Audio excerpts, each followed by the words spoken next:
Coming up on AgweekTV, grain farmers reap the benefits of one of the strongest demand-led bull markets in several years. At least one farmer says if you're thinking about not taking the vaccine, think again. On the Soil Health Minute, we'll talk about that next step in using cover crops on your farm. And Minnesota is home to one of the first walleye farming projects in the country.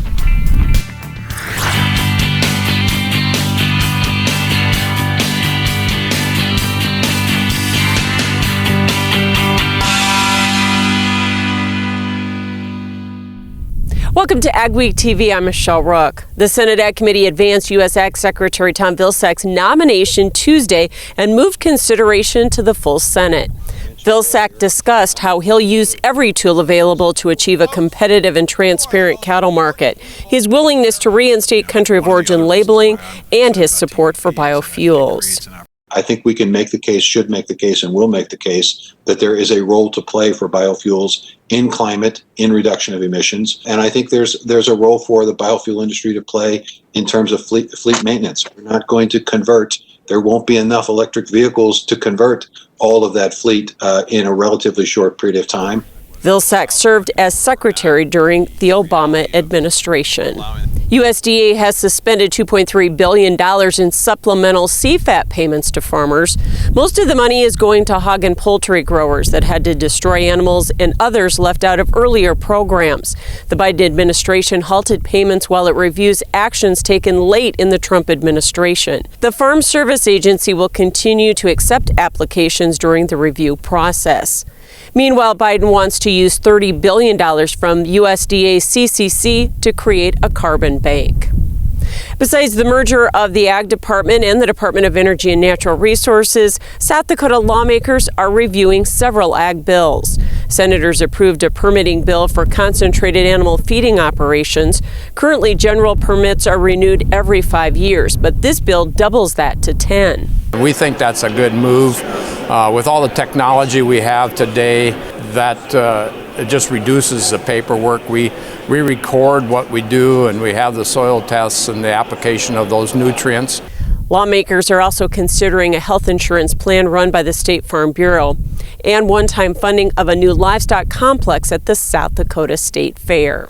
The North Dakota legislature has also debated several ag-related bills in the early weeks of this session, including Senate Bill 2208 regarding water resource districts, which lawmakers moved to a study. The House approved a grain inspection bill involving financial standards plus licensing rules for grain buyers and ag processors. The House Ag Committee passed an update to the state seed laws to adopt new breeding techniques like gene editing. After 6 years of depressed prices, the grains have finally turned into a demand-led bull market. This produced a $6 rally in soybeans alone from the COVID low to the recent contract high. I talked to industry leaders about how long this demand could last. The soybean rally started in August when China went on a massive buying spree as they rebuild their herd after African swine fever. They're building a new swine facility, lots of new swine facilities, and they're modern systems. And in those systems, they want to use more soybean because it's a better finishing product. The result is U.S. soybean exports are on record pace at nearly 96% of USDA's projections. 60% is China business. In fact, this last year, that pace is considerably more than what we've seen over the last 10-year average. With strong demand, USDA lowered ending stocks to 140 million bushels, pushing prices to 6-year highs. That demand is reflected in the price that we see here back in the U.S. For our U.S. soy. Past ASA President Bob Metz says China's buying isn't tied to the Phase 1 deal, but the need to replenish government storage. China probably sucked down some of the reserves. I think they brought them down a ways over the last couple of years because of the embargo. Plus, China's soybeans are record high, hitting nearly $18 on January 28th. And let's face it, our soybeans were cheap. They were really cheap. And China seen an opportunity to buy up cheap soybeans. However, China's also bought 614 million bushels of U.S. corn, plus wheat, sorghum, and ethanol. Scott is optimistic the trend is long-term. As they buy more corn and they need soybeans to go along with it, that's a great ration, and we'd like to ship it all to them. He hopes that means stronger grain prices and profitability for farmers for a while.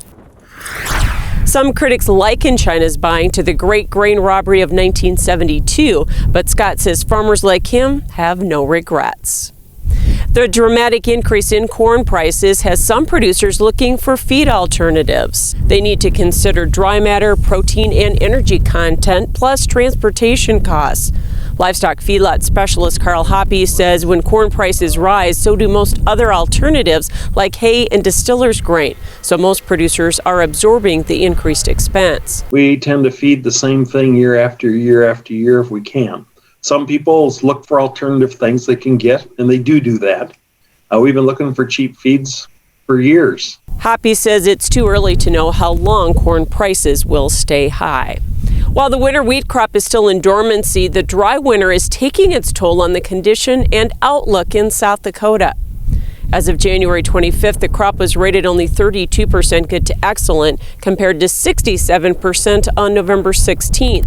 21% of the wheat is also rated poor to very poor. South Dakota NASS ratings for winter wheat condition have dropped steadily from the fall, largely probably drought related. We just don't have the snow cover, we don't have the moisture. This is a concern for yield potential. Christopherson says it could also force producers to rip up stands in the spring and plant another crop, especially given higher row crop prices.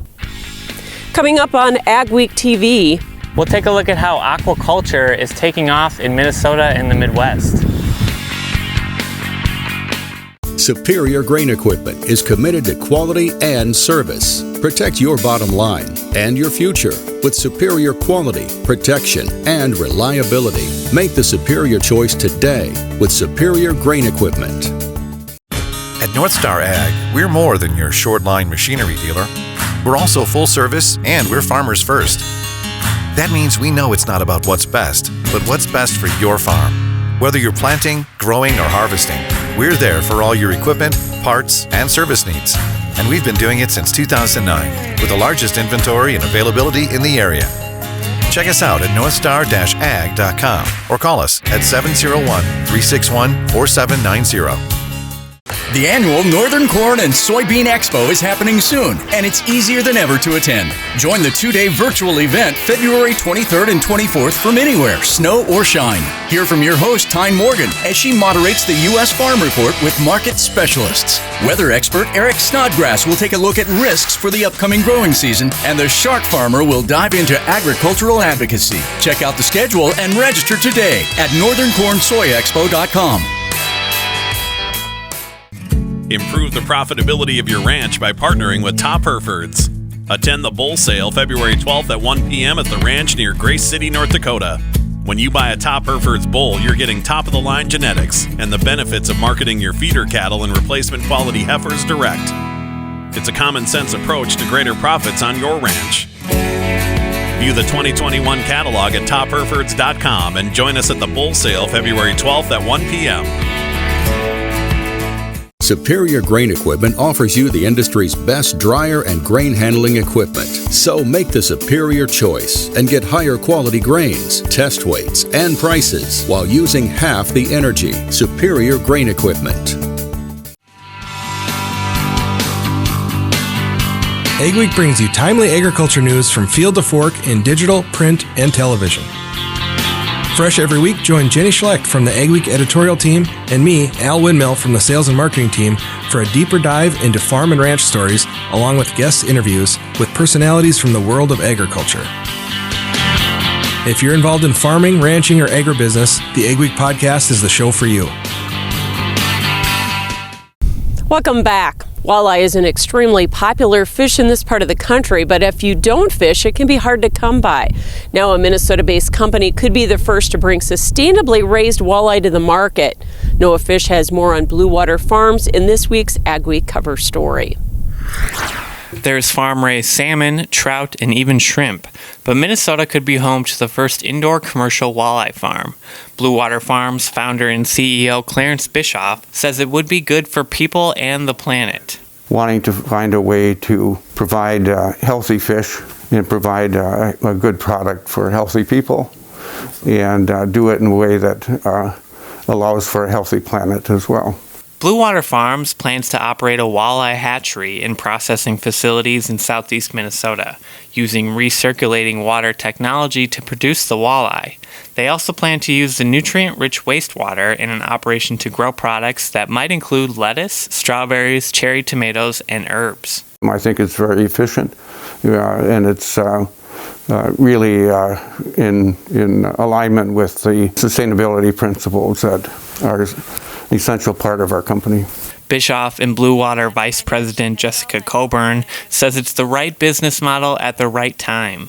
Exciting, but because aquaculture is fairly new in the U.S., there's a lot of questions still remaining around it. Bischoff has put together a team of scientists, engineers, and advisors to build an efficient and sustainable operation, but they will need a lot of help from investors to make the plan a reality. I think walleye is a great fish to bring to market. We think a lot about salmon and some of our other popular food fish, and give walleye another look. We're going to be bringing them to you in a more sustainable way. So, although the process has been difficult, the goal is simple: raise good, healthy food in a sustainable way.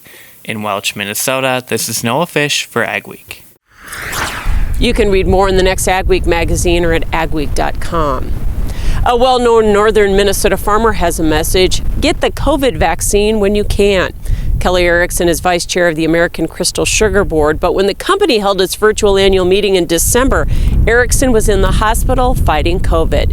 Mikkel Pates talked to him about the experience. I was always a person that wore a mask whenever I went anywhere. Despite his precautions, northern Minnesota farmer Kelly Erickson got COVID in December. It quickly made its way through his family and some employees, and it claimed his father's life. My father and I probably were 10 doors down from one another at All True Hospital. And my father had compromising conditions also. He had a bad heart and he had bad lungs. And when he caught COVID, he wasn't going to get out of the hospital. Erickson says that even after he got out of the hospital, he's had some lingering health problems. It was really a scary time. Very, very scary. I trust science. Kitson County's public health director says the region's second wave was worse than the first, and she expects a third wave. Kitson County's been offering vaccines since December, but Cindy Urbanek says some people are still hesitant to get the shots. I'm schooled in public health, so I believe that vaccines work, and I'm a promoter of vaccinations, so again, I trust the science. I'm living proof, and I would say living proof. I got out of the hospital, and I don't ever want to do it again. And if you have the opportunity to have a shot, take the shot. So as the vaccine rolls out across the U.S., they're also trying to get it into arms in rural areas. For Agweek, this is Mikkel Pates at Halleck, Minnesota. The Midwest Dairy Association has launched a new 3-year strategic plan that emphasizes e-commerce and working with family museums to educate the public.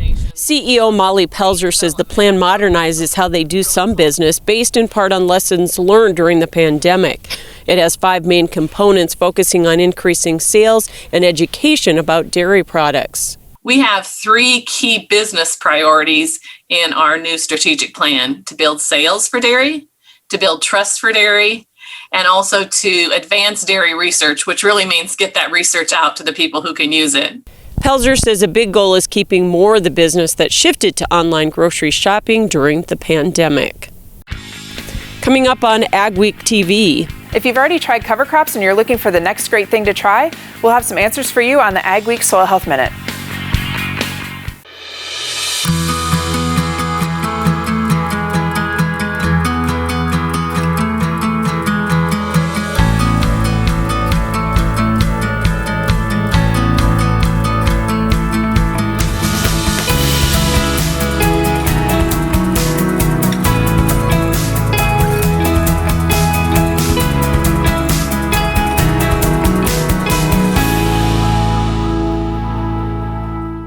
This is Dennis Beliski reminding you we do auctions and we do them well. You've built your operation with hard work, and when it's time to sell, all or part, you deserve the best. Details from repairs and preparation to promotion and settlements are not routine. Chances are you'll only do this once, so we'll tailor an auction just for you and get it done right. On site at your farm or added to one of our highly successful Alaris Center auctions, we have the skill, reputation, and integrity to meet your needs with best-in-class commitment and quality service. Find us at resourceauction.com or call 701-757-4015.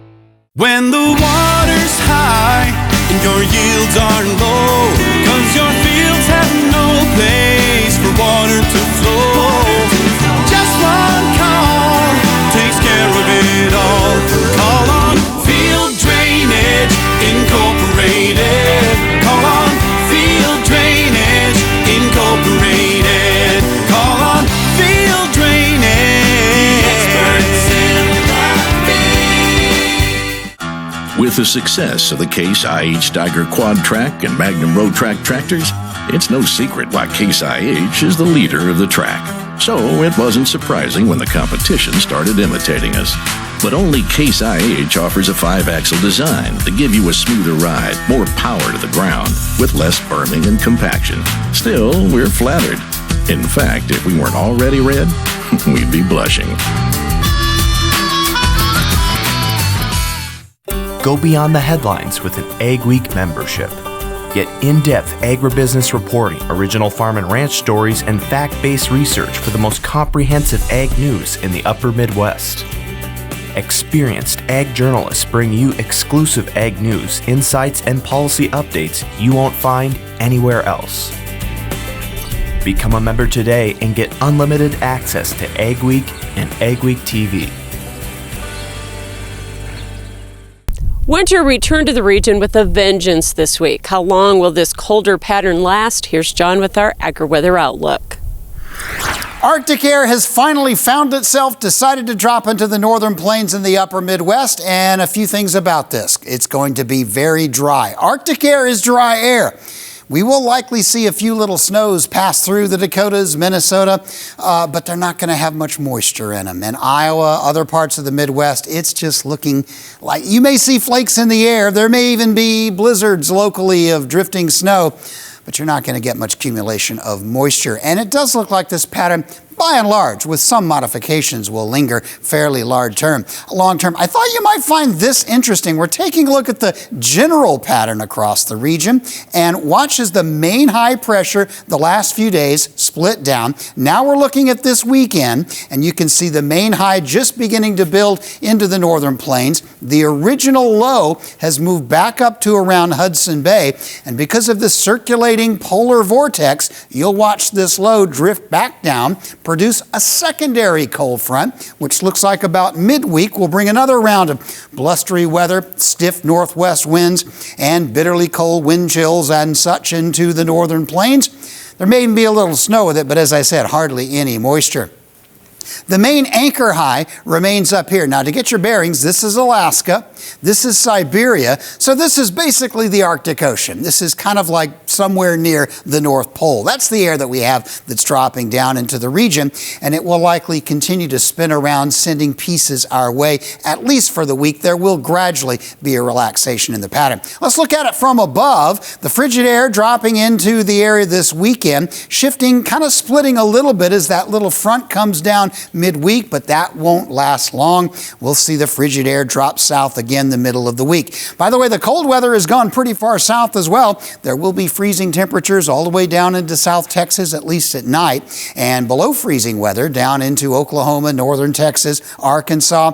The only spots really warm will be the usual suspects: Southern California, Arizona, South Florida. Probably South Florida has the best of this one. By the end of the week, we're still deep into the frigid air into the northern plains. Looks like at that point, it will begin to relax a bit, but even as we go into the post-Valentine's Day part of February, it'll still be quite cold, but it looks like not generally as cold. But I expect most of February to be colder than average across the northern plains region.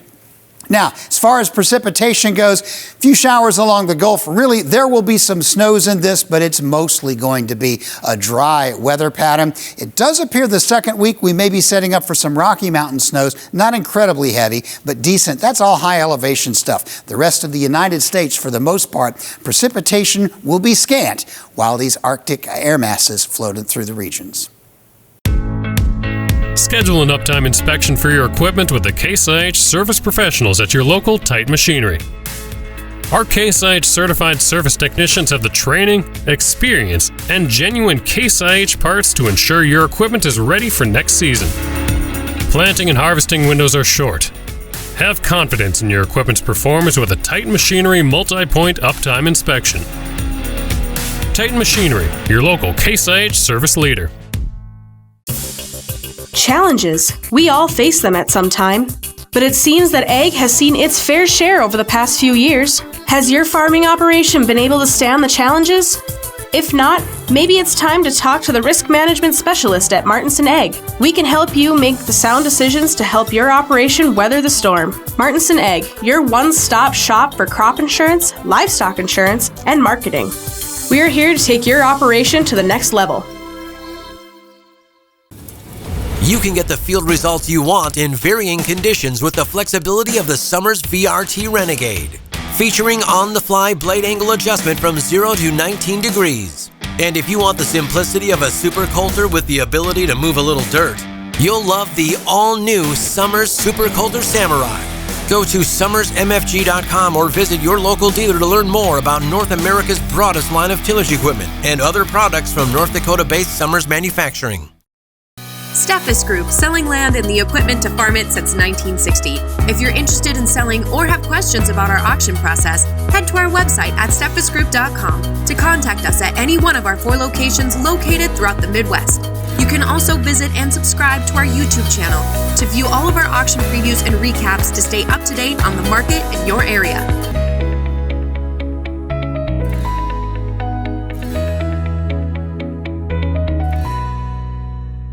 We're going to talk today about a revolutionary auto steer product that you guys have developed. We back one of these things in, it'll drain a 40-acre patch just within hours. What can you tell us about what dairy farmers do to make sure that their animals are happy? Their care is our primary concern. Is there still time for producers to get storage bins up? Absolutely. We still can definitely get something up and ready for corn harvest.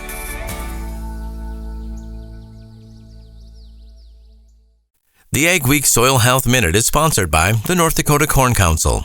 In this season's Soil Health Minute segments, Agweek visits with experts to answer frequently asked questions. This week, the questions revolve around cover crops. A question I get often is about what's next for cover crops. Maybe somebody's tried planting soybean into a living cereal rye cover crop, and that's worked really well, and they're thinking of the next step for their operation. So I went to one of the experts, Dr. Marisol Berti at NDSU Plant Sciences, and asked her what is that next step for farmers who are interested in maybe adding a little more diversity or trying another winter annual, and how that might work for their systems. We don't have too many winter annuals that survive the winter, and we're interested in that because they take some moisture in the spring, especially in wet soils, heavy soils. And so we're working with winter camelina. It's an oilseed, and the Brassica family is very winter hardy in this area, but you have to plant it after September 15. Camelina doesn't like heat. So it works really well, especially if you're coming from a wheat to soybean rotation. But if you have it from soybean to corn, also it's a good alternative because rice sometimes has problems with corn. The most sense of using a legume would be after a cereal crop. And so say a farmer's gone from a cereal crop, they've let the volunteer grow as their cover crop, and that's been their first approach. What are some other options if they're looking for that next step for a cover crop after their cereal grain? You want something that really grows and produces biomass and fixes nitrogen. Fava bean, peas do well, forage peas. The clovers, we haven't been lucky in this area. And I know in other areas works, but in North Dakota, clovers grow too slow. They produce too little biomass in the fall, and so it's not really recommendable.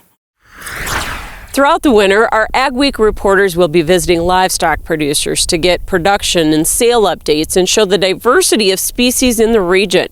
Jenny Schlecht kicks off our Agweek livestock tour in central North Dakota.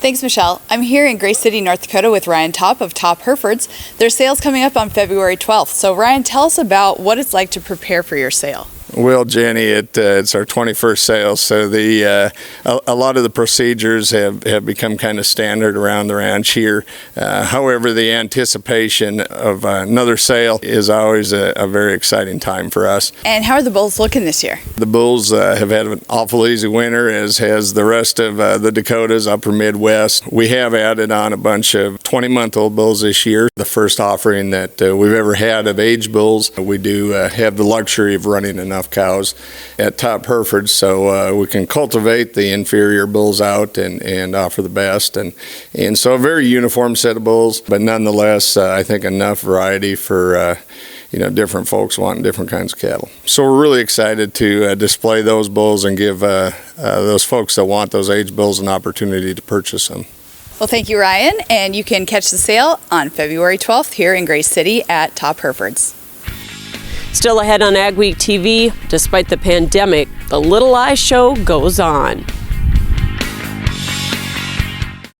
At North Star Ag, we're more than your short-line machinery dealer. We're also full service, and we're farmers first. That means we know it's not about what's best, but what's best for your farm. Whether you're planting, growing, or harvesting, we're there for all your equipment, parts, and service needs.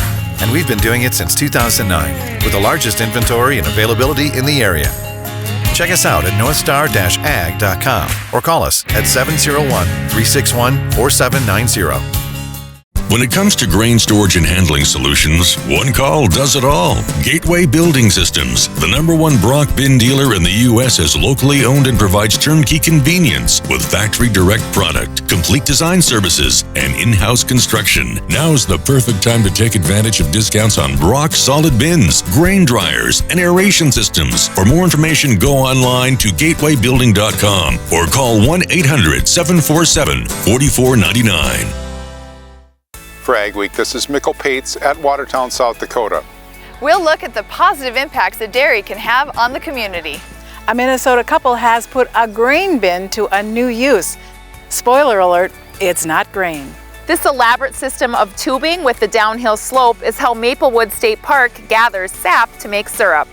Thanks for joining us for this week's edition of AgweekTV. Remember, for all your ag news, go to agweek.com or follow us on Facebook and Twitter as well. Every year, 40% of all food in the U.S. never gets eaten. 40%. That's almost half the food we produce. Food waste is a serious problem. It impacts all of us. And it's expensive. Your family is throwing $1,500 a year in the trash. We're working hard to put food waste on the chopping block. And you can do the same at home. Learn how to cook it, store it, and share it. Just don't waste it. Go to SaveTheFood.com.